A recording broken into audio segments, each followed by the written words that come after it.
Wel, angyfeillion, bore da, a diolch yn fawr iawn.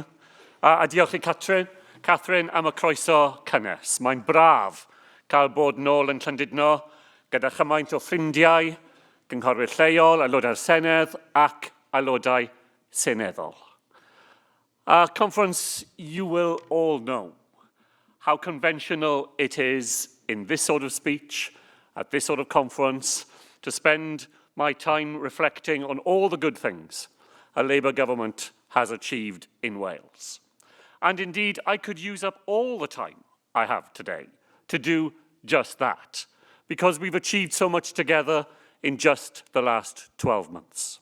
We've helped more than 11,000 young people to find jobs in the very first year of our Young Persons Guarantee Scheme. We've passed a new law to ban single-use plastics. We've extended the most generous childcare offer anywhere in the UK. We're providing a basic income in the largest experiment anywhere in the world for our young care leavers.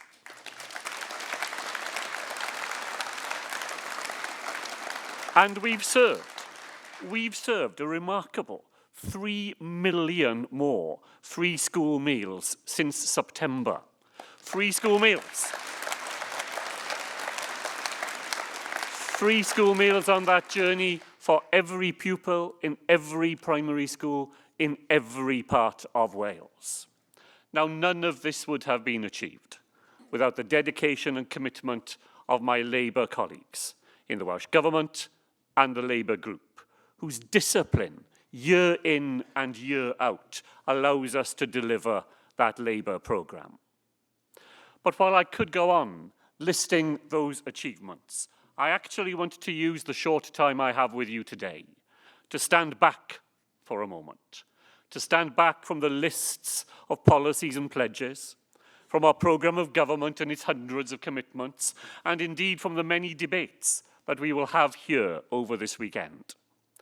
I want instead to say something about the wider purpose of the Labour Party in Wales, about the beliefs and values that lie at the heart of this great party. When I was a very young child, staying as I so often did on my grandparents' farm, someone who we would undoubtedly have called in those days a tramp came to the back door of the farmhouse. He was hungry, he was thirsty, and my grandmother busied herself to make sure that he had food and drink. And as a child, I was a bit afraid of what I'd seen, this strange person coming to the door. And when he'd gone, I asked my grandmother why she had reacted with the kindness that she had so obviously shown. And I've remembered her answer ever since. Because what she said to me was, it was because he was a stranger. And in that answer, I later realized, was the seed of what led me to be a socialist. And it's also what lies at the heart of the enduring bargain between the Labour Party and the people of Wales. It's that basic belief that in our brief lives, we owe a duty of care, not just to ourselves, and not even just to our family and our friends, but also to strangers, to those people who we will never know and we will never meet, but whose welfare we understand is intimately bound up with our own. And that simple belief, passed to me through those practical actions I witnessed as a child, runs deep here in Wales. It's there in the selfless act of blood donation, which so many of us do every year. It's there in the groundbreaking and life-saving organ donation law we passed almost 10 years ago now, and since then copied in so many other places. And it's there in our ambition to be a nation of sanctuary, to provide that warm welcome to families forced out of their homes in Hong Kong by a repressive regime, or forced to flee Ukraine because of war, or indeed all of those who seek sanctuary from wherever and however they may come to our shores.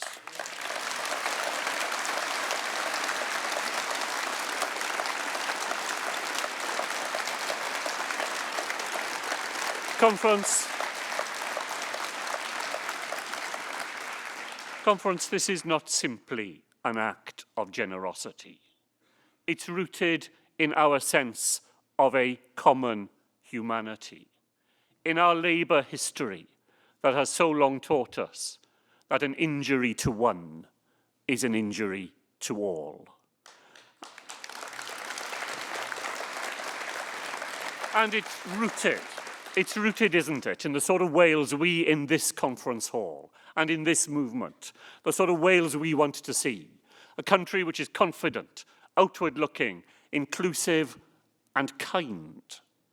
A country where our own culture is vibrant and alive, but strengthened also by embracing other cultures from around the world.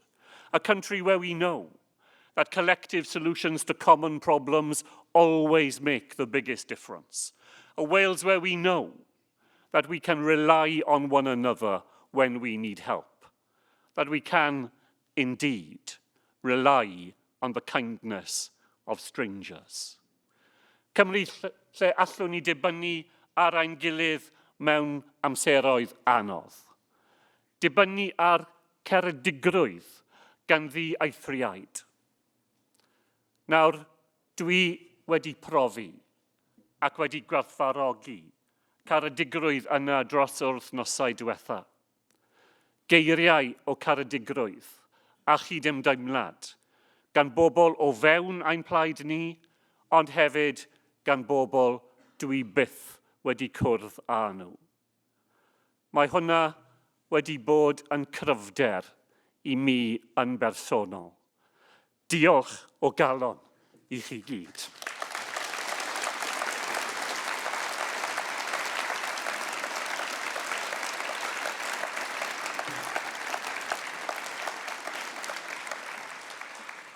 Conference next year, it will be 50 years since I first voted Labour in a general election. Incredibly, that's almost half of Labour's winning century here in Wales. And the older I get, the more radical I become.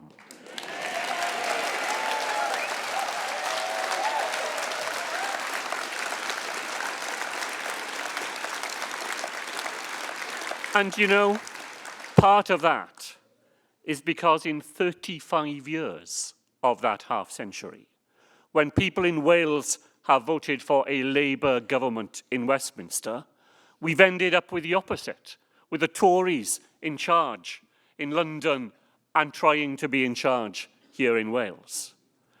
And over that time, those same Tories have created profound damage to the case for the United Kingdom, putting the UK at greater risk over the past 4 years than at any time in my political lifetime.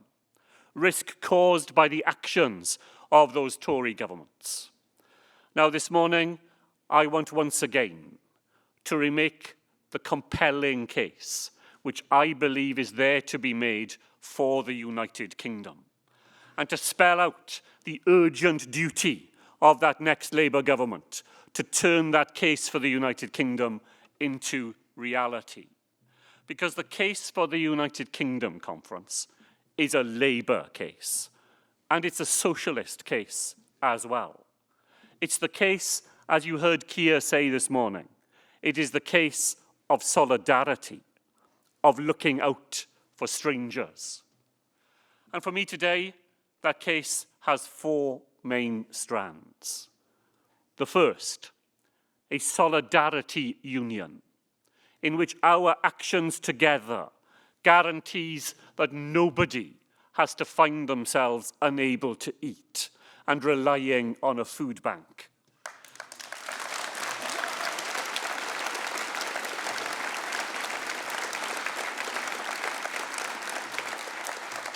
a solidarity union, where the impact of old age or illness or caring for your family does not force you to the margins of what others are able to take for granted. Being a member of the United Kingdom, a Labour United Kingdom, would mean a guarantee of security for us all.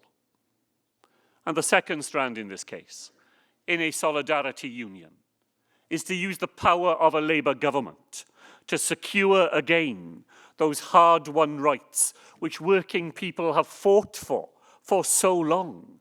Employment rights, consumer rights, human rights, environmental rights. Because to be a member of a Labour United Kingdom is to offer us all a guarantee that those rights don't belong to other people, but that they belong to every one of us.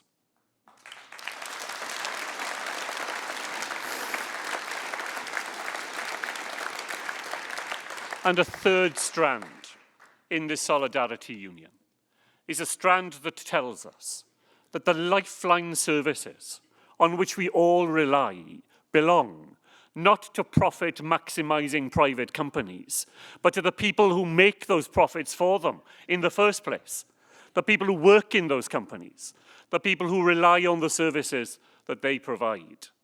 There's a union where the investment available for infrastructure or public services is not bounded by your postcode or by borders, as the nationalists would have us believe, but where we know that the case is a case for pooling our resources and sharing out those rewards. A conference from each according to their ability, to each according to their needs.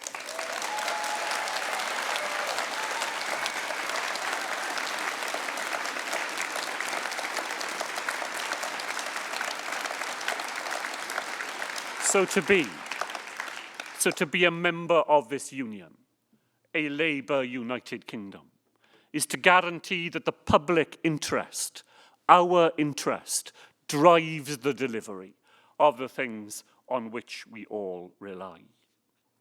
But after 13 years of further Tory government, that union is in peril as never before.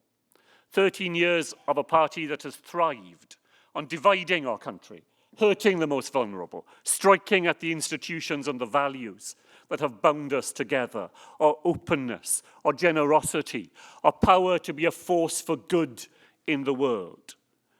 And so, as always, it falls to us, to the Labour movement and to the next Labour government to make the case for Britain. If Labour is to save the union, we know we can't do that by defending the status quo, by nervously hoarding power at the centre, as this Tory government has done time and again. Rather, it is by building a new partnership of equals, based on mutual respect, a partnership that has the confidence to redistribute power and opportunity radically to every community, every nation, in every part of our country. And we've heard today commitments given by Keir that the next Labour government will do just that.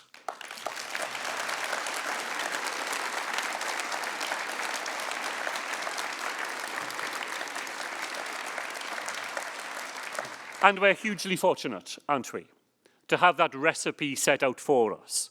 It's there in Gordon Brown's report on the future of the UK.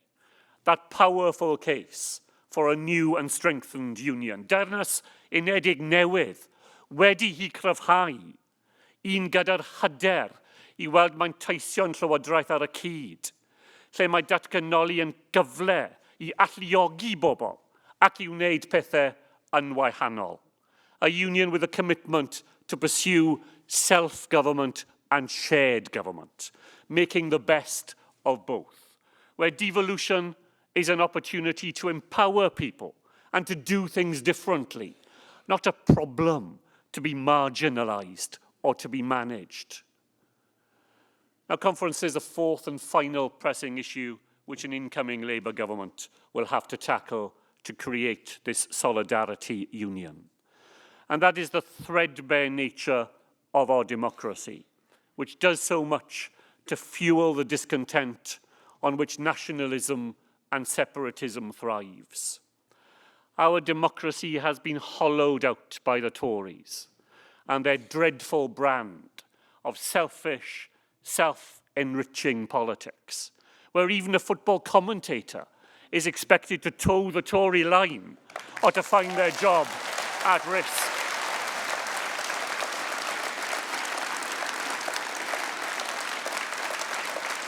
And so, it is for the next Labour government to be as bold and determined to put the United Kingdom back on its democratic feet as the Tories have been to kick that ground from under us. And that's why the next Labour government must lead the task of democratic renewal. It was a very important moment at our conference in Liverpool in September, when we voted to endorse a change in the voting system for Westminster elections. Conference, I do not believe that we can go on simply accepting a system which time and time again produces Conservative majorities on a minority of the votes cast. And to those who continue to fear a change in the electoral system, I say simply, look at what we have done here in Wales. 25 years of winning and working within a proportional electoral system.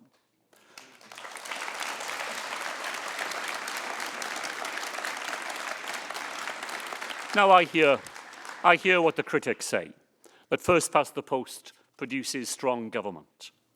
Well, I've lived and seen it firsthand for most of my adult life, the results that strong Tory governments bring. 3 elections in which Mrs. Thatcher lost every single time in Wales and never won in Scotland or in Northern Ireland either.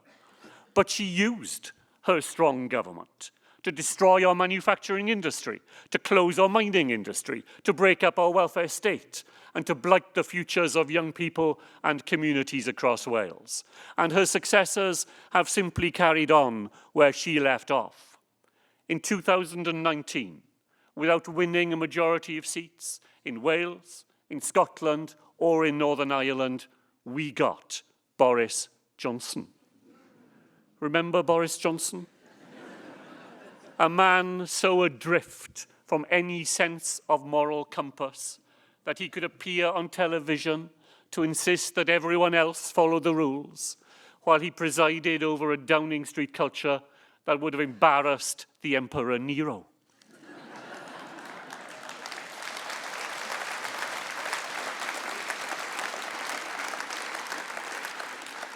Remember Liz Truss? Only there for a few weeks, but long enough to give us her mini-budget, which very nearly crashed our whole economy, which saddled this country with debt, and which is still causing anguish for families in every part of Wales, facing today those higher mortgage bills. Contrast that chaos, that serial dishonesty, with a leadership that Labour now offers. The leadership that Keir will provide as this country's next Prime Minister. In Keir, we have somebody, as you will have heard today, who will put decency back at the heart of our public life. Someone who is motivated by duty, by public service, and that burning sense, which I entirely share, that this party's mission is not to tinker at the edges, not to offer some mild amelioration, but to eradicate poverty, to tackle inequality, and to do that with the urgency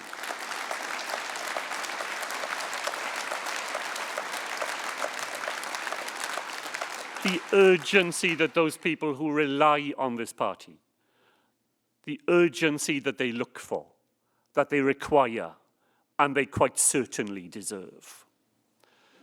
Now, conference, it was only a few years since I was at the COP26 climate change conference in Glasgow. There on the wall, throughout the conference halls, was plastered a line from that great poem, The Waste Land by T.S. Eliot. Hurry up, time. Hurry up, please. it's time.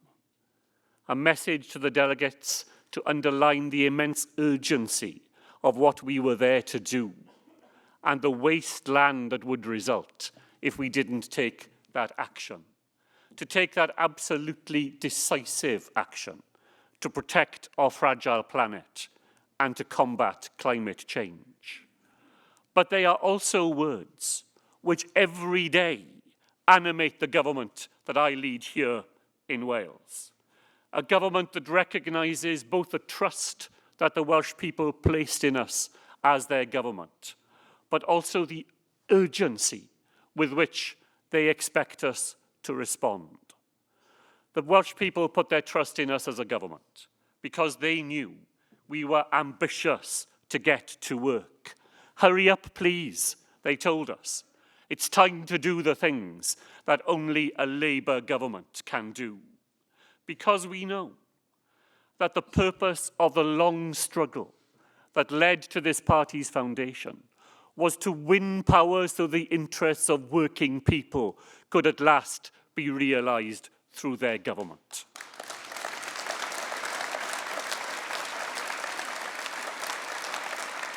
And so we exist to make that urgent change for the better. Hurry up, please. It's time to make that difference.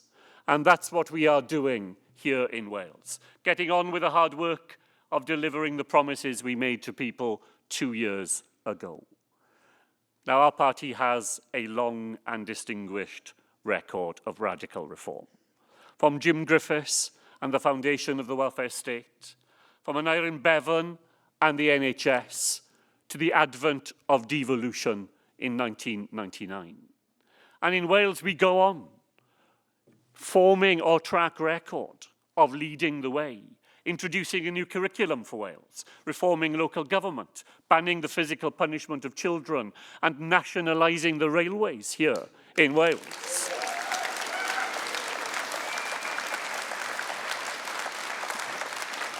But I believe that our most radical days can and must lie ahead of us. There are so many things that we are determined to achieve over the remaining years of this Senedd term. Strengthening the building blocks of our democracy, making the council tax fairer, aligning our education system with the needs of today's Wales, ensuring that those who don't have a first home aren't forced out of their communities by those in search of a second.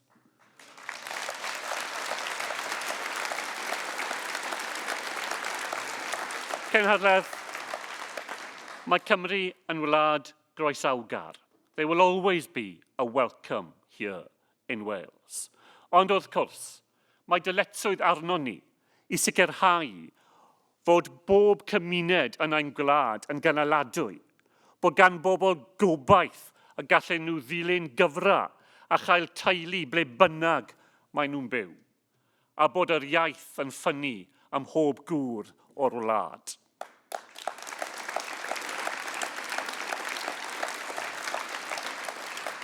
And conference, your government here in Wales is also seizing the greatest challenge of our age, the climate crisis.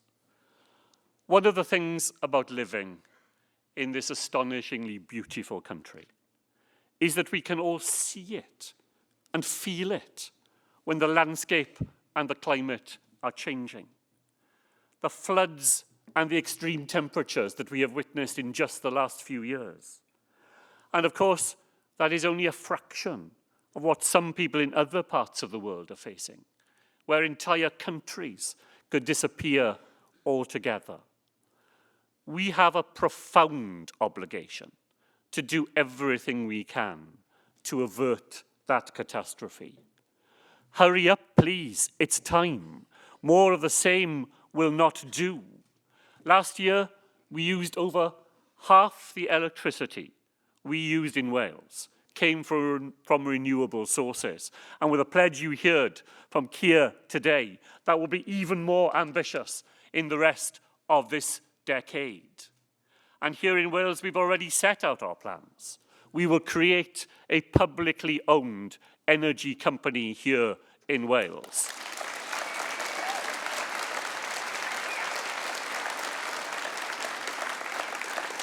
And that's because the profits that are made from the great renewable resources of our land are only there to be made because of the investment which the people of Wales make in creating the conditions in which that industry can thrive, and it is simply right that those profits are returned to the people from which they came. And we've started, as you've learned, to plant that national forest for Wales, that huge carbon sink that will help us to protect the whole of Wales from the impact of climate change, a symbol of our determination today to protect the interests of future generations tomorrow. Conference, the Labour government in Wales is dedicated to solving our problems through social partnership. And I'm hugely proud that our landmark social partnership bill will become law next week on the floor of our Senedd.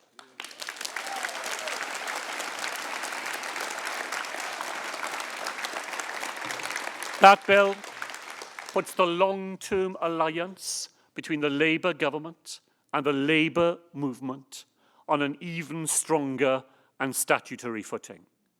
It is this social partnership approach that has guided our attempts to find a resolution to the public sector pay difficulties which we've experienced, not just here in Wales, but here in Wales as well. None of this is easy, Conference.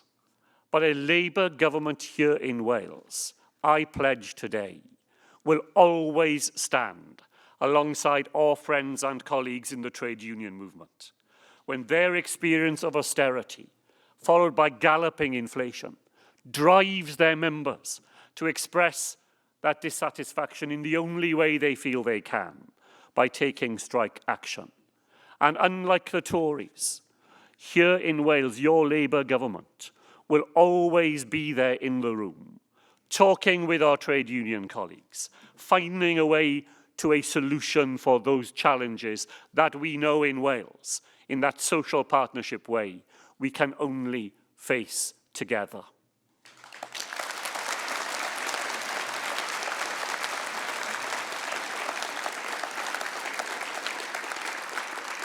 So, Conference, I've set out some of the progressive reforms that we are pursuing here in Wales. But as others have already told you, just think of how much more we could do if a Labour government here could work with a Labour government right across the United Kingdom. A government, as Keir said earlier, that will inspire hope, the hope that government can be a force for good, that things don't have to go on getting worse, more cruel and more coarse with every year that passes. Hope for the young, some of whom have only ever known Tory governments at Westminster. And hope too for families, for those who are facing the biggest cost of living crisis in a generation, struggling each month with the cost of the Tories' economic vandalism.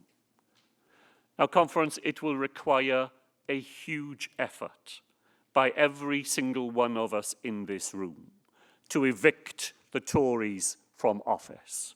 We know how hard they will cling to privilege and to power because they think it's simply their right to do so.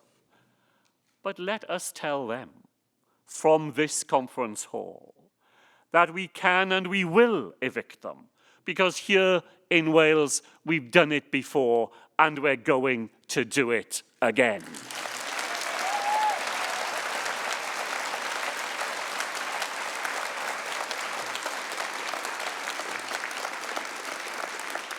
What a fantastic night it was in May of last year when we took back control of councils all over Wales. No more Tory-run councils in any part of Wales. Labour councils, from Denbighshire in the north to Monmouthshire in the south. And we're going to do we'll be setting out from this conference to achieve exactly the same thing at the next general election. A Tory-free Wales, with no more Tories from Wales at Westminster.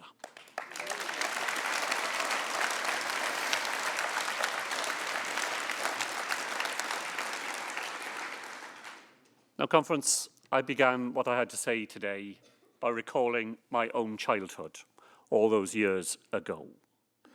And at almost exactly the same time, in 1962, Harold Wilson told our national conference that the Labour Party is a moral crusade, or it is nothing. Now, we live in more cynical times, but I say to you that our party's moral purpose is entirely undimmed. We fight for every Labour vote because that is how we gain the right to translate that moral purpose into action. The power to reject inequality, the power to lift our children out of poverty, the power to be that beacon of hope in our perplexed and polluted world, the power to reach out our hands in kindness to strangers.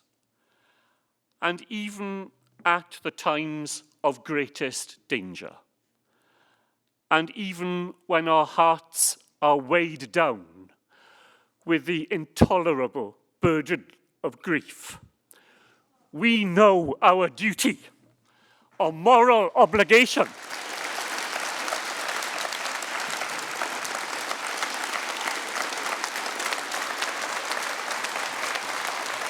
We know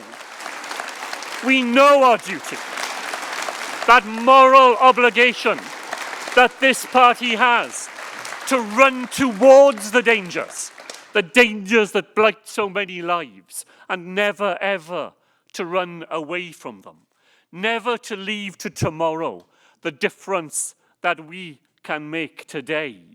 So hurry up, please. It's time now to renew again this party's bond with the people of Wales. Time now to put our shoulders again to the wheel of our great moral purpose. And time to elect that next Labour government for which people in Wales have already waited for far too long. Diolch yn fawr. Thank you all very much indeed.